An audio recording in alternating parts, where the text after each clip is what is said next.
Be it the internet or there in Kentucky, which is where Raw was this week, last night WWE fans decided that they had had enough. Now, I did think there were some particular highlights, and of course I'm talking about Party Brock Lesnar, which is the best revamp of a character in ages, but even I can see these glaring holes that are punching me in the face like a boxer. Given that Double or Nothing was universally loved, it probably enhanced things such as this, which caused WWE fans to turn on Raw last night. Why?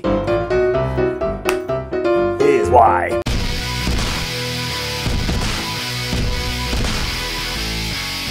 Let's look at the specifics to begin with, which actually encompasses the whole first hour of Raw, which did go down on May 27th, 2019, because within those 60 minutes, we didn't get one wrestling match. And when we finally did get a bout, it was Shane McMahon taking on Lance and Hawaii, or Vince McMahon's son taking on a guy that within the realm of the WWE universe we have no clue about. And also, it was just an angle. Let's not pretend otherwise. It was an angle. Drew McIntyre just beat him up, so Shane McMahon's win didn't mean anything. And then Roman Reigns came out the big dog, and he just threw some Superman punches and chased all the bad guys away. This is what you'd read in like a kid's storybook. And then the hero arrived, and he scared off the bad men. And the bad men didn't want to come back, they knew they'd have to eventually. It was clear the audience was irked by this because they started chanting things like boring, awful, and of course, what? Now I know sometimes WWE crowds do go into business for themselves, but this is not one of these times. This was boring, and yes, this was pretty darn awful. WWE may have gotten away with this too if it wasn't for everything that came before. I mean, Dolph Ziggler was out there and he was beating up Kofi Kingston, and then as soon as he was done with Kofi Kingston, he was beating up Xavier Woods, and then Kofi Kingston came back out, and Dolph Ziggler ran away, then he magically appeared at the entrance ramp, and he cut a promo, and all of it went on so long, I was convinced that both those in front of the camera and those behind the camera had forgotten what was meant to happen, so it was just being told, keep going until we remember. And they did remember, and someone went, oh no, this was supposed to stop 22 minutes ago. There was also a bunch of Uso party skits that felt like WWE trying to do a live version of Being the Elite. And of course, Sami Zayn later on Raw mentioned the letters AEW. Now, this didn't really surprise me that much because Double or Nothing had fired so many shots at WWE, they're always going to feel obliged to fire back. And I don't think this was Sami Zayn going into business for himself. Trust me, if he was doing that, he'd have been fired or suspended already. Hopefully it means we can just draw a line under all of that now and start looking forward rather than getting involved in these murky waters. It is All Elite Wrestling that sparked all this though, and while the mainstream audience may not know who that group is, the mainstream audience also isn't watching WWE TV right now, so they are not a factor. I tell you who is a factor though, the hardcore fan base that not only tuned into Double or Nothing and got really excited, but also hoped to see some kind of retaliation, some kind of, I don't know, creative explosion on Raw and hopefully on SmackDown. They are desperate for anything new, so they absolutely lapped up the product that Cody Rhodes, the Young Buck, Kenny Omega, Chris Jericho and everybody else was putting out there. It was something fresh, it was something new, and we were seeing wrestlers in an environment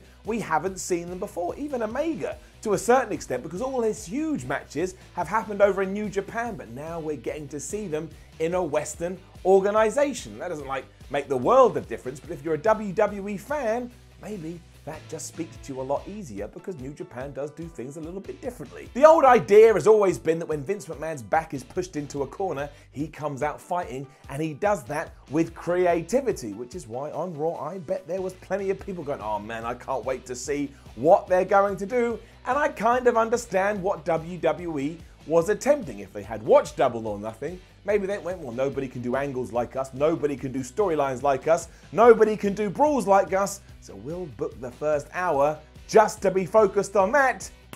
And well, it was a terrible, terrible mistake. I mean, what else were you just expecting? Like an overly long Dolph Ziggler beat-up segment followed by the boss's son having, well, it wasn't even a wrestling match, was it? Like I say, it was just there so that he could beat up Roman Reigns' cousin. Not really something that you're going to tell your friends to tune in to see, is it? You probably wouldn't even tell them to watch it on YouTube. None of it really stood out, so if Lesnar hadn't hit on accidental gold with his weird boombox character, this may have been really, really tough and really, really difficult to get through. I mean, the reason I got through it is because I was still laughing into hour number 3 That's how much I enjoy the new and improved Brock Lesnar. What's worse is that so little happened I could explain it to you in around about 30 seconds, but on TV, it took about 30 minutes. That doesn't sound like a good way to get a lapsed fan back through the door. In fact, they'll probably go through the door, see that the house is exactly the same as it has been since 1998, slam the door, change the locks, pull a shutter down, and find somewhere else to go. Imagine some people had decided that this was the week to dip their toe back into WWE as well because of everything that had happened in Double or Nothing. Maybe you completely believe in this idea that the tiniest bit of competition would light a fire under WWE's ass, and then, like I say, you do tune in and you don't even get a sniff of what wrestling is. The biggest slap in the face is when Shane McMahon then used Chris Jericho's new finishing maneuver to transition into his submission move to get the submission win. And as they say, the best way to make your voices heard is to make your voices heard. And that is what the people in Kentucky did last night. And don't forget, it's Kentucky. I'm sure Kentucky is a lovely place, but it's not Chicago or New York or Philadelphia, where fans are known to be a bit like, oh, we're going to come and get you, WWE. And imagine Kentuckians, is that a right thing, Kentuckians? But I imagine usually they're all right to go along with the product. But that ain't the case in May 2019. I keep rubber stamping that date because I think it's going to be an important month when we look back. It also didn't end there. If you go onto any of WWE's social media accounts right now and look at the replies, no matter what they posted, you will see this. AEW, Double or Nothing was amazing. You're toast, WWE. You're about to go out of business. And so on and so forth. Now, yes, these are the, let's say, more nuts people on the internet who probably also go and watch Raw and SmackDown regardless. But that certainly wasn't happening 1 week ago. And the reason it is now is because a large bunch of people watched Double or Nothing and actually thought, maybe I still do like wrestling, but I don't necessarily like the WWE product at the moment. Which means some people absolutely returned to the industry to see if AEW was for them. And by all accounts, they've now considered to hang around. Because when you do get a healthy alternative before tuning back into what you know and realizing that it actually isn't very good, it then gets worse because you've seen something else that you do enjoy. And that is when you start asking questions. Why is it the same every week? Why do storylines not go anywhere? What the hell happened to continuity? And why are all my favorite wrestlers always losing? And this mostly comes down to not focusing on the long term or not having cliffhangers that make you want to tune in, week out. I mean, look at the differences if we go by the rumor mill.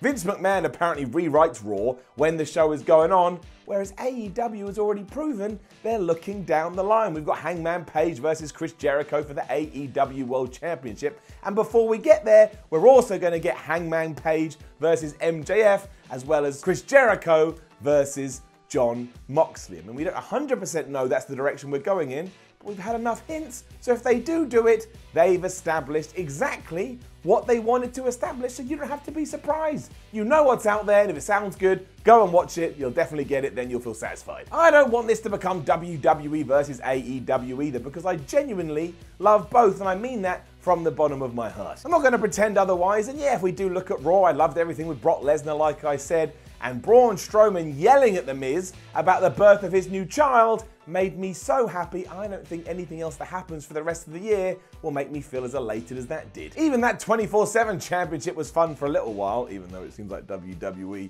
has already given up on it. But the stats don't lie, and the stats say that the majority of people who used to watch WWE now no longer want to watch it for whatever reason that may be. I mean, even I was hoping there was going to be some kind of response, and that wasn't just Sami Zayn saying the name of the company. I would much rather that WWE focused on WWE things as opposed to waving some weird war flag. I don't need the war flag.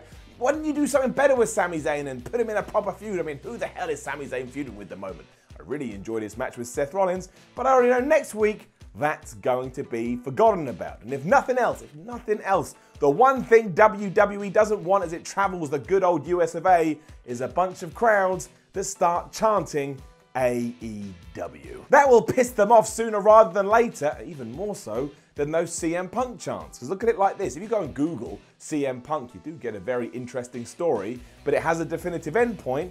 If you go and Google AEW, you find a brand new company and a potential alternative. And I know, right now they don't even have a weekly TV deal, so it's not like for like at all, but that's not the point. Again, in May 2019, a bunch of WWE fans who had paid money to go and watch Monday Night Raw decided, I am going to use my time to yell at them and say AEW over and over again, hoping that my voice will be heard. That was not happening until recently, and it's all because a lot of people watch Double or Nothing and thought, something's got to change. I mean, what a world we now live in, and what a 6 months we have ahead of us. And a lot can always change. Nothing is set in stone. Things feel a little bit more uncomfortable in the pro wrestling landscape. And for me, I think it's damn wonderful. Now, don't forget to leave a comment below and let us know what you think about all of this. Like, share, and subscribe. Head over to whatculture.com, read yourself some articles. Follow What Culture on Twitter, What Culture WWE.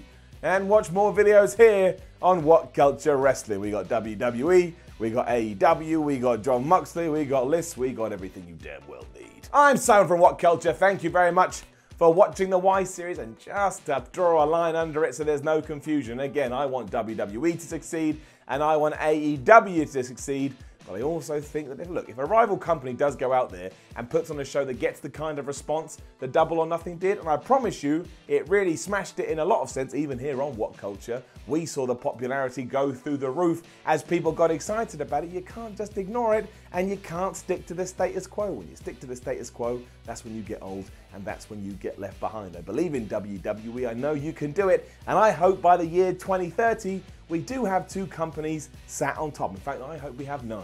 I hope we have 9 companies sat on top of everything, because that means the wrestling industry is booming. That means wrestlers have more places to work. And hopefully it means you, the wrestling fans, have a wonderful choice in the wrestling you get to consume. That's the dream. None of this, oh, I hope everybody burns and dies. I don't want to burning. I don't want no dying. I just want happiness. I just want success. And I want us all to have a good time. I'm like a fairy tale. I didn't mean that. I just meant, I don't know, bye.